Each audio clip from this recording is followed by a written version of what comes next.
नाजरीन, food as medicine की दूसरी किस्त के साथ आज हम हाजिर हैं। आज डॉक्टर सुहेल बदर आपको बताएंगे कि आपकी प्लेट में क्या होना चाहिए। आज हमारा फोकस ऑफ डिस्कशन है आपके खाने की प्लेट। जी डॉक्टर साहब। जी बिल्कुल। अब हमने एक सिलसिला जो शुरू किया है, इसको आहिस्ता आहिस्ता आगे बढ़ाएंगे। इसमें काफ़ी टाइम लग जाएगा, लेकिन हम इसको कोशिश करेंगे कि आहिस्ता आहिस्ता लोगों को इस तरफ माइल करें कि वो हेल्दी फूड खाएं, वो खाना खाएं जो कि उनकी सेहत के लिए ज़्यादा बेहतर है। हम सबको बड़ा शौक़ है, हम सब बहुत शौक़ से बड़े मज़े मज़े के खाने खाते हैं, लेकिन बाज़ दफ़ा वो बहुत ज़्यादा मुरग़्ग़न होते हैं जो सेहत के लिए नहीं होते। और पहले प्रोग्राम में हमने बताया था कि अनफॉर्चुनेटली पाकिस्तान में शरह जो है वो बहुत ज़्यादा है मुख्तलिफ़ बीमारियों की, ख़ास तौर पे जो क्रॉनिक डिजीज़ हैं, और उसकी वजह पीछे वही प्लेट है आपकी। जी बिल्कुल, वो ज़्यादातर वो वजह प्लेट है। और थोड़ा सा रिकैप कर लेंगे, जो डायबिटीज़ है जिसको हम लोग शुगर कह देते हैं, वो पाकिस्तान में दुनिया में सबसे ज़्यादा है। फिर हाइपरटेंशन जिसको ब्लड प्रेशर आमतौर पे लोग कहते हैं, वो ज़्यादा रहता है लोगों का, उसके मसाइल हैं। उसका ताल्लुक भी प्लेट से? जी बिल्कुल, उसका बहुत बड़ा ताल्लुक है। और तीसरा जो है वो बहुत अहम चीज़ वो हार्ट डिज़ीज़ है। और हार्ट डिज़ीज़ जो है वो अनफॉर्चुनेटली पाकिस्तान में बहुत ज़्यादा है, और ख़ास तौर पे यंगर पॉपुलेशन में पाकिस्तान में काफ़ी ज़्यादा है, और आधे मरीज़ जो हैं वो 50 साल से कम उम्र है। तो ये जो हैं चीज़ें काफ़ी तशवीशनाक इस लिहाज से हैं कि हमें इनके ऊपर तवज्जो देनी चाहिए, अपनी खुराक बेहतर करके अपनी सेहत की तरफ ज़रा सोचना चाहिए कि हमें क्या खाना है और हमें किस तरह की फ़िज़िकल एक्टिविटी रखनी है। तो जहाँ तक आपने प्लेट की बात की, तो हम जब भी खाना खाते हैं तो जो भी खाना पका हो या जो भी दस्तयाब खाना है उसको हम किसी प्लेट में डालते हैं और उस प्लेट में से खाते हैं। तो हम इसी चीज़ को देखने की कोशिश करेंगे कि वो जो प्लेट है हमारी, उस प्लेट में हम क्या डालें ताकि हमारी सेहत ठीक रहे। डॉक्टर साहब, पहले हम आ जाते हैं अपने दोपहर के खाने की तरफ। उसकी प्लेट पे आप कुछ? अच्छा, खाने का एक बुनियादी जो बिल्कुल एक आप असूल कह लें या तरीक़ाकार कह लें, वो ये है कि जो प्लेट है या जो भी हम खाना खा रहे हैं, जो भी हमारा मील है, वो तकरीबन आधा जो है ना वो सब्ज़ियों पर मुश्तमिल होना चाहिए।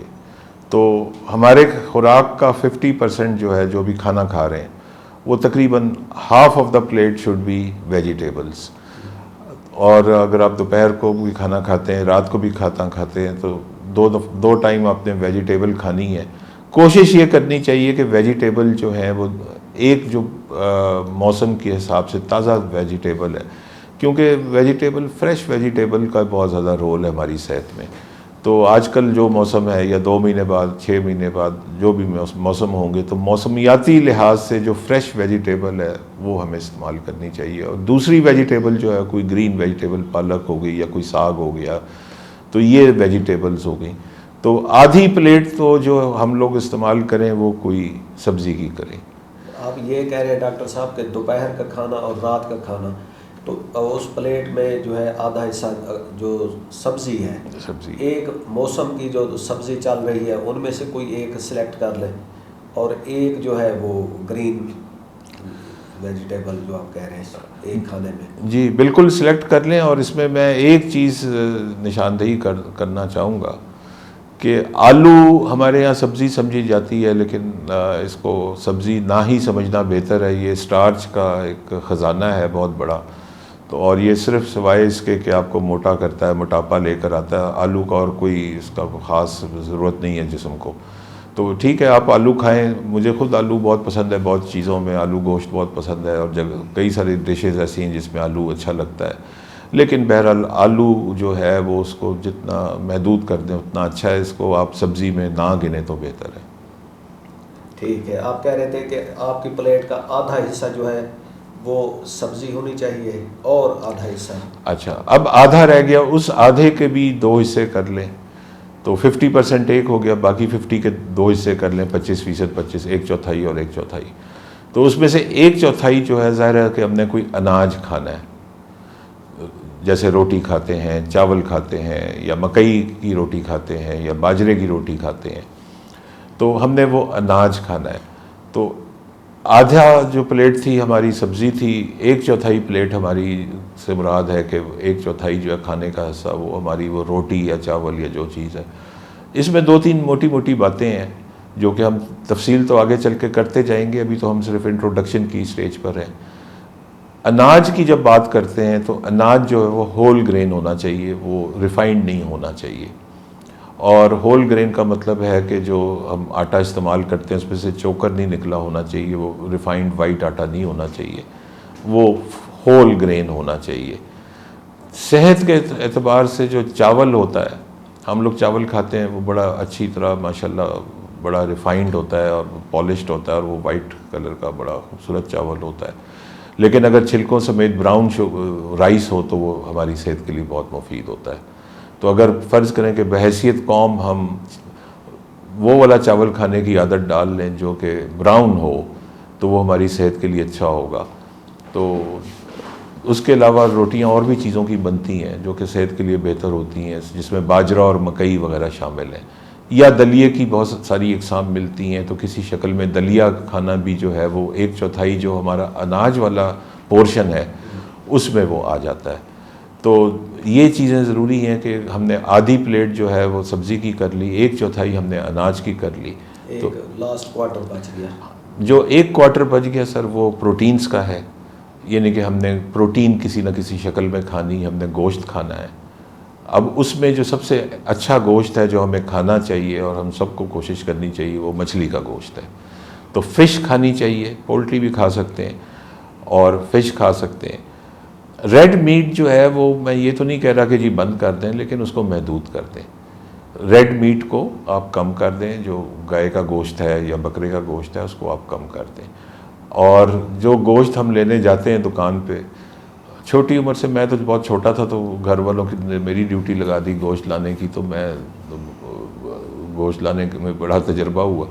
तो आप कोशिश करें कि गोश्त जब भी लें तो वो लीन मीट हो, उसके अंदर चर्बी बिल्कुल ना हो। तो लीन मीट जो है वो अगर आप खाएंगे, और लेकिन वो भी मैं उसी सूरत में कह रहा हूँ कि आप ज़्यादा नहीं खाएंगे, ज़्यादा आप मछली खाएंगे और आप दूसरा जो वाइट मीट परिंदों का, बर्ड्स का, जिसमें पोल्ट्री आ जाती है, वो खाएंगे।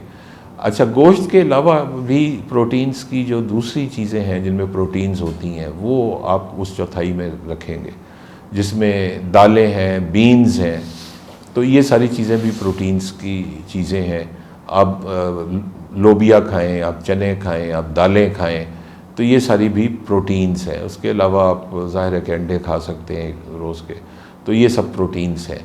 लेकिन आपने जिस चीज़ से बचना है वो रेड मीट की ज़्यादा मकदार से बचना है, उसको आपने कम से कम रखना है। अच्छा, हमारे डाइनिंग टेबल पे अमूमन एक पोर्शन वो जो रहता है, बास्केट होती है फ्रूट की, वो भी हमारे मील का या प्लेट का हिस्सा।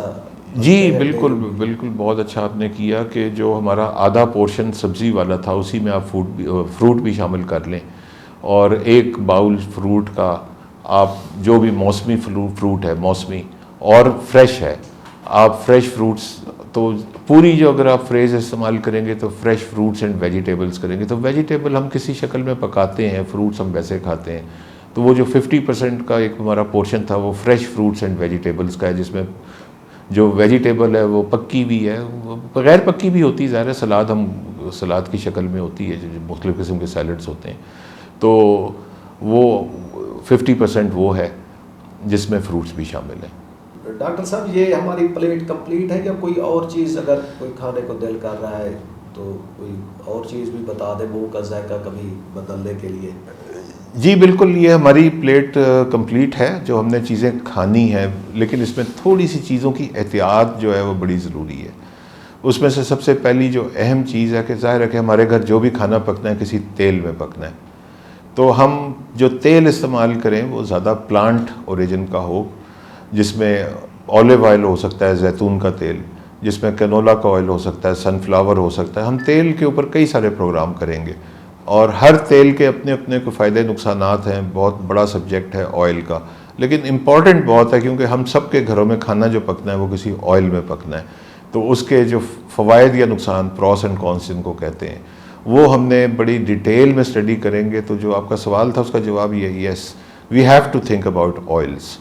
और एक और चीज़ जो हमें ज़रूर उसका ख्याल रखना है, वो नमक जो है उससे बचना है ज़्यादा खाने से।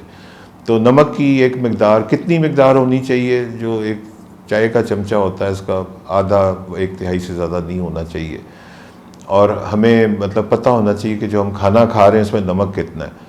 नमक की ज़्यादती सख्त नुकसानदेह है और बहुत सारी बीमारियों की जो है ना बाइस वो नमक की ज़्यादती बनती है। आपने नमक को कंट्रोल करना है और नमक के ऊपर हम पूरा एक प्रोग्राम करेंगे या शायद एक से ज़्यादा प्रोग्राम करने पड़े खाली नमक के ऊपर, क्योंकि नमक जो है ये एक बहुत बड़ा कल्प्रेट है हमारे हार्ट अटैक्स के पीछे, हमारे ब्लड प्रेशर के पीछे और हमारी स्ट्रोक के पीछे और बहुत सारी बीमारियों के पीछे।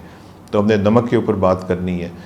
तीसरी चीज़ इसमें एक और मुँह के जायके की आपने बात की, तो हम जितनी भी शुगरी ड्रिंक्स हैं जिसमें चीनी का इस्तेमाल होता है मुख्तलिफ़ किस्म के, वो शुगरी ड्रिंक्स, बोतलों का इस्तेमाल है, जिस तरह हम लोग मुख्तलिफ सॉफ्ट ड्रिंक्स की बोतलें पीते हैं जिसमें बेतहाशा शुगर होती है, उसका इस्तेमाल शुगरी ड्रिंक्स का तो ख़त्म कर देना है।